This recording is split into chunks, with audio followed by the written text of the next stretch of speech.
In the next decade, we may develop technologies that could detect known agents at long range. But in the meantime, science has moved on. There is now the potential to create new and unknown diseases, and the potential to solve the problem of delivery once and for all, with weapons that can be precisely targeted against specific people. Weapons that could be used to create a genocide.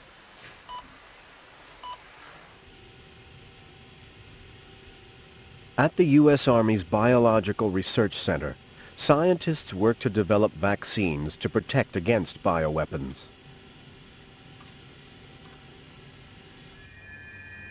Until now, the range of diseases they were fighting against has been limited.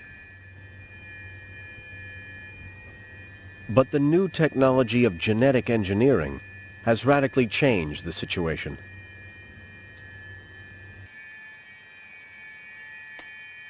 When you look at current biological weapons, they have many shortcomings. They may be difficult to absorb. They may only survive in perfect weather conditions. So genetic engineering can be used to make that biological agent, that virus or that bacteria, more resistant, more likely to infect people. Genetic engineering can improve existing agents, and it can also create completely new diseases.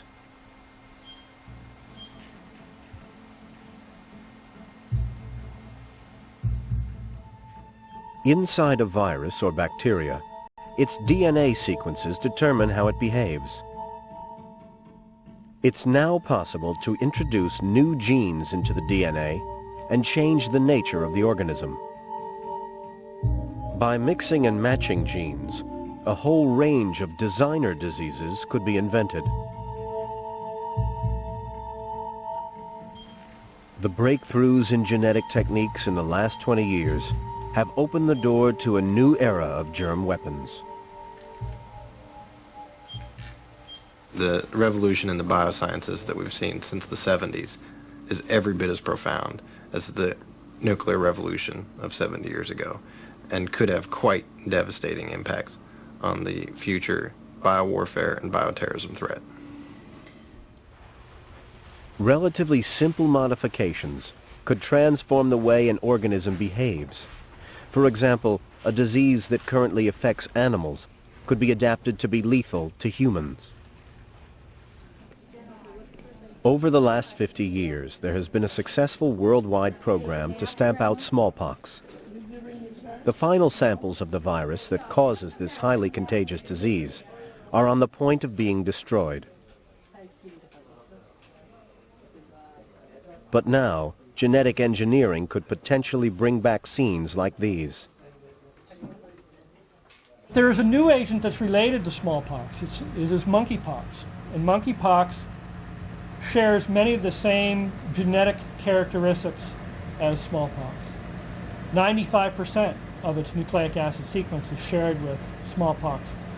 And so there's this danger that an adversary of the United States might take that virus and use it in the context of a biological weapon.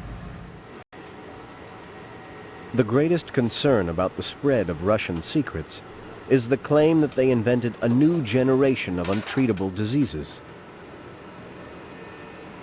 Genetically altered bugs which can overcome immunity through vaccination or resist treatment with antibiotics. What is amazing is that genetically altered antibiotic-resistant plague was developed. Genetically altered antibiotic-resistant anthrax was developed.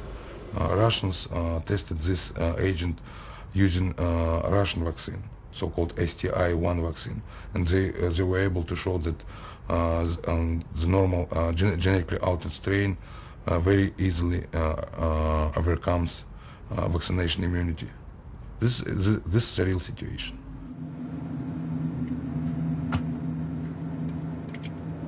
Designer bugs are worrying, but they still face the problem of delivery. They could infect the wrong people.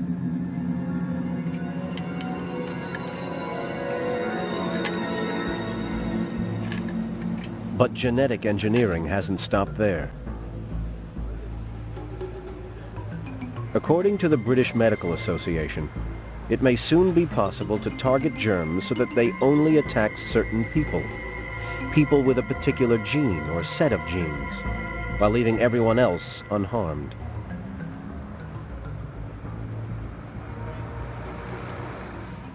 One hears talk about the development of a kind of ethnic weapon, a weapon that can be targeted to be effective against a particular racial group or group of people.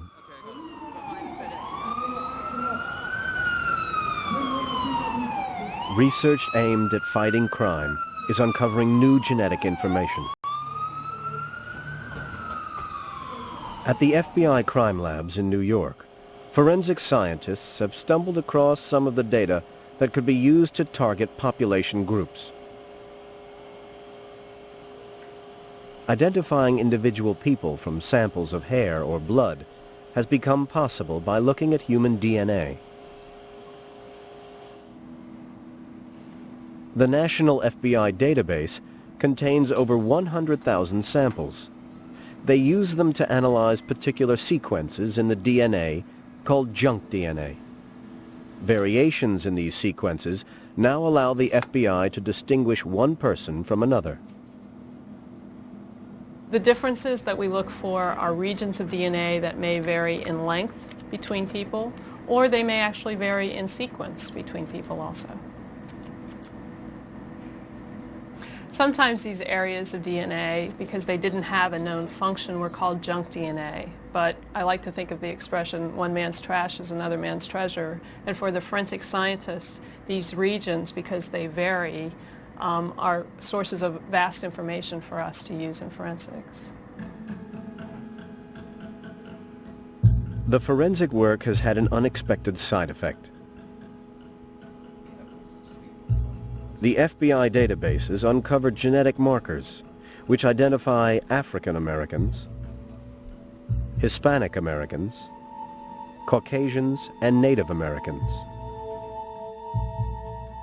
Any ethnic group might be identifiable.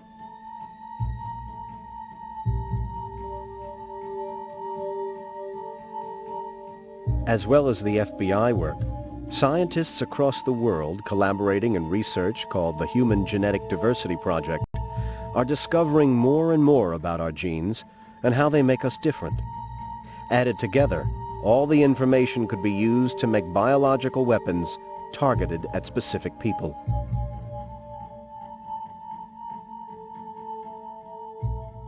Well, if you add together a number of different markers for different populations, you can start to become relatively specific. So, for example, the way in which we handle milk lactose is different between the Asian and European populations. If you then add in blood groups, ABO blood groups, very different distributions. If you also add in height, skin colour, and so on, you start to be able to become specific to your target population.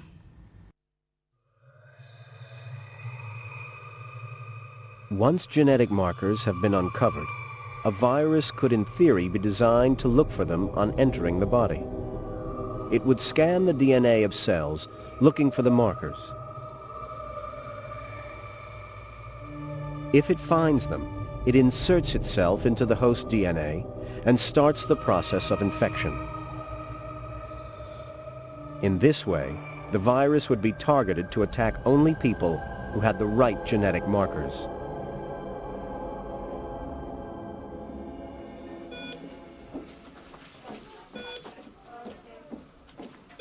Genetic targeting techniques are already being developed.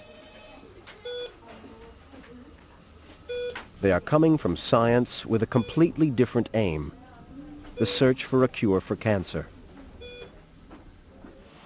In Dallas, Texas, a poison is being targeted to attack cancer cells.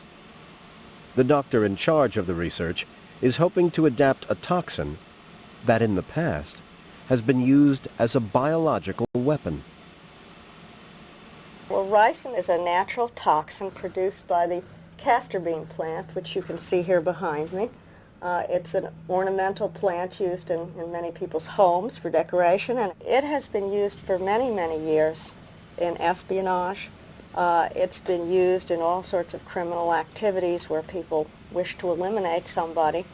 And the reason it's so effective is because it takes virtually less than you can see in the palm of your hand to kill an individual. But Dr. Vitetta is hoping to use ricin to save lives. Ricin could potentially help all cancer patients. It could potentially help patients with a whole variety of other diseases where you know what the target cell for the disease is. She has managed to modify the ricin poison so that it attacks only the cancerous cells in the body, leaving the healthy ones untouched. It does this by recognizing genetic markers.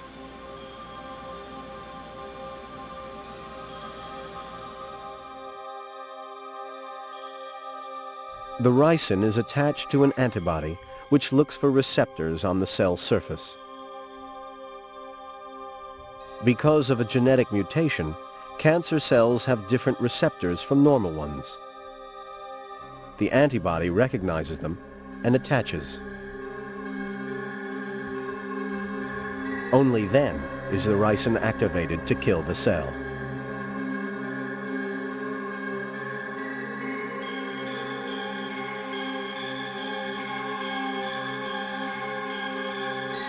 Successful genetic targeting is one of the golden prizes of medicine today.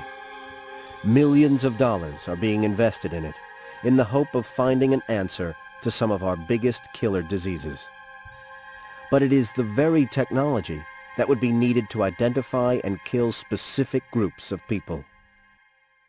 The technology that will develop useful new vaccines, new drugs in a medical sense is going to be very closely associated with the technology which could put that same knowledge to malign use to producing weapons. An organism that could target specific people would be the coming of age of biological weapons. For the first time, there would be no risk of infecting the wrong people, removing the problem of delivery once and for all. More useful than a nuclear bomb, it would leave land, buildings, and your own troops untouched.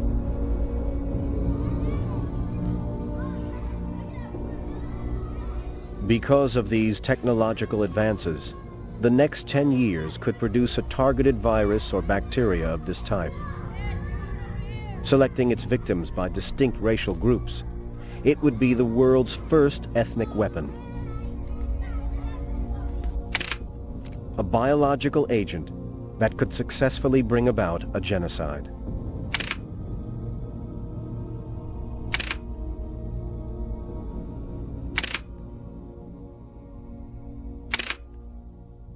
Genetic targeting is possible, probably within the next 5 to 10 years.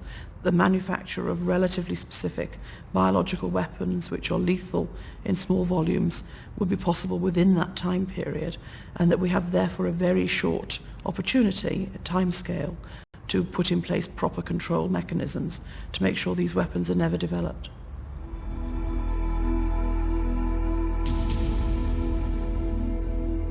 Even if we can prevent the development of genetic weapons, the spread of existing technology is going to be increasingly difficult to control.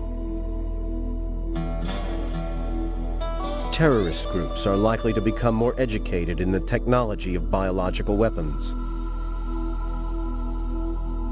Dictators and rogue nations will be tempted to level the playing field with the invisible weapons that can kill millions.